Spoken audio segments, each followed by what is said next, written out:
Welcome back. As I said, let's talk about the big deal in the e-mobility electric bus sort of segment, so to speak. Motilal Oswal Alternates, along with group entities, is investing 750 crores in JBM Ecolife, which is the electric bus platform of the JBM group. I have representatives from both JBM and Motilal Oswal with us to talk about this. Rakshit Kapoor is head of private credit at Motilal Oswal Alternates, and Nishant Arya, of course, is Vice Chairman and Managing Director at JBM Auto. Nishant and Rakshit, good to have you with us here. Thanks for joining in, and congratulations on this big deal. Nishant, talk to us a little bit about what you plan to do with this money. Will this go towards acquisition of new buses? This is growth capital, right? Yeah, no, I think it's a great deal. We see it as a strategic partnership with Motilal Oswal, and will bring in very high growth for JBM Ecolife, which is a subsidiary of JBM Auto. And with this, we'll be deploying multiple buses. So like from about 3,400 odd buses, will go to more than 5,000 in the next 1 year. Also, this capital will be used for creating a depot infrastructure, a charging infrastructure, fleet acquisition, and launching large contracts, which we have won in PME Drive, in PME Bus Seva, as well as in other city and state level contracts across India. So what is the capacity right now, Nishant, for e-buses at JBM Ecolife? 3,300. Oh, that is, yeah. So JBM Ecolife is a mobility platform. Okay. So it provides mobility services to all our customers across the country. Okay. And JBM Electric is a separate entity which is into electric bus manufacturing. Okay. And this money is going into the mobility platform, all of it? Yes. Right. And you will, so what's the business model like? I mean, states come out with these tenders, electric bus tenders. They will be, bus manufacturers will come and pitch and perhaps get the tender. Where does JBM Ecolife as a platform come in? I mean, how does it work? Just give us a sense. So what happens is that there are long-term concessions which are there with the different states and cities and central government, okay, where we bid from JBM Ecolife, and then we basically set up the whole infrastructure and the project and the operations for the longer term. And that is the JBM Ecolife mobility business as a mobility business. In electric bus business, we manufacture electric buses and lithium batteries, but we are one of the only fully integrated EV ecosystem play, where we are having our mobility business, electric bus technology, because we have the world's largest electric Nishant, bus just one question. Will your customer be the government or will it be the private sector in JBM Ecolife? Ecolife, it is primarily the government. Okay. Now, in the case of Mumbai, for example, right, there is the BEST, right, which is the state bus operator, which is not in great condition. Maybe at some point we will see we will see e-buses. So, typically, how does it operate? The government here will give JBM Ecolife the right to operate these buses as a whole package. Is that how it's working in other places? So the government wants to deploy electric buses. So we are not involved in any new buses on diesel or in the prior older buses. So we are getting only involved in the electric buses, and the electric buses are getting deployed for different contracts. And these are new tenders which keep coming out. Yeah, no, I get that. My only question was that will the BEST take buses, electric buses, and operate it themselves, or they'll ask you to operate this e-bus fleet? What is the model which most states are following? Majority of the states and cities are going asking us to operate on their behalf. I see. Yes. I see. Got it. Fair enough. That's basic clarity for me, for myself, and I guess for viewers as well. Now, Rakshit, talk to us a bit about why this investment, and what's the trend is clear. There is more and more states which I guess will go for electrification. We've just seen what's happened in Delhi.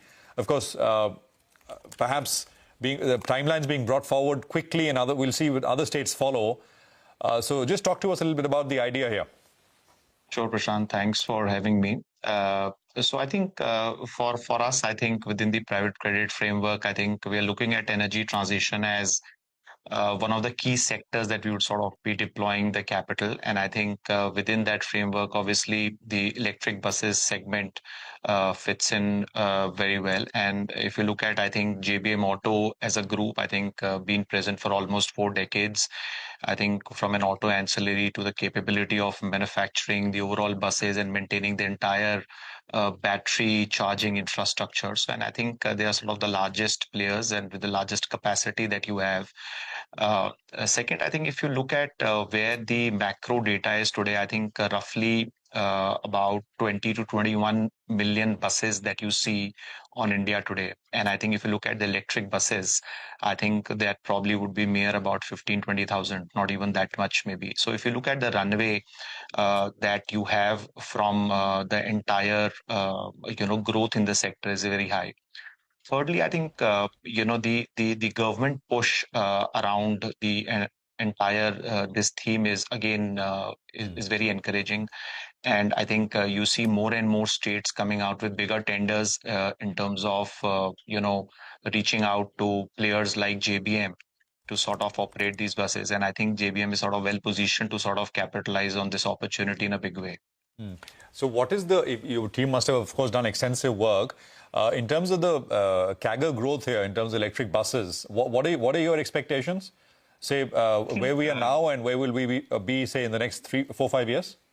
So probably, I think, as I said, I think from where we have about 15, 20,000 buses on electric vehicles today, I think we probably can see every year an addition of about 4 to 5,000 buses. And, so there aren't too many players currently, but I think as the sector grows, I think we'll sort of have some sort of more companies coming into the picture. But I think from a number, I think we clearly see that in next 3 to 4 years, I think it would have a CAGR of almost 50 to 75% year on year in the next 3 to 5 years. Right. Nishant, this is this Ecolife is a subsidiary of JBM Auto? Yeah. Okay. So could you give us a sense of the numbers here? What Ecolife should be able to do if some of these projections are come true? What Rakshat is saying?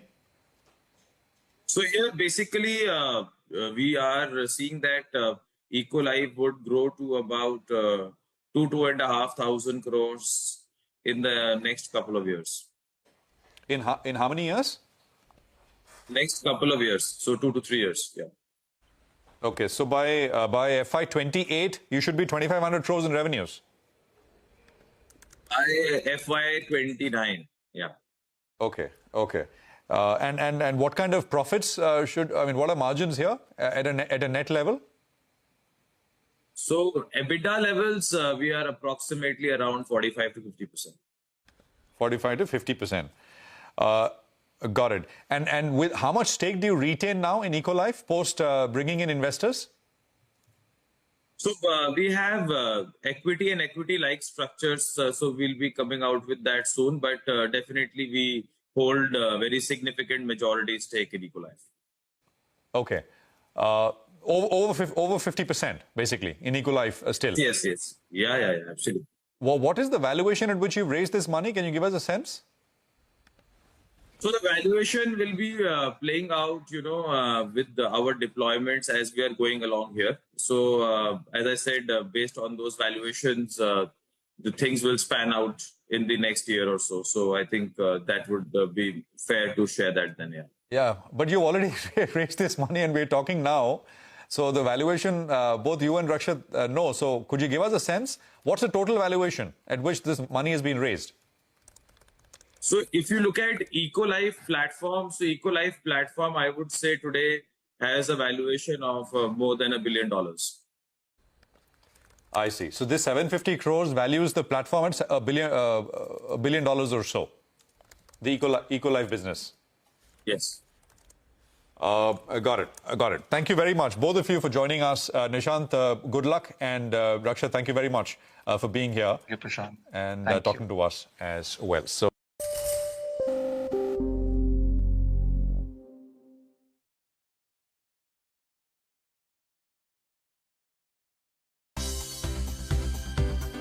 For more news and updates, all you need to do is follow CNBC TV18 on all of our digital platforms.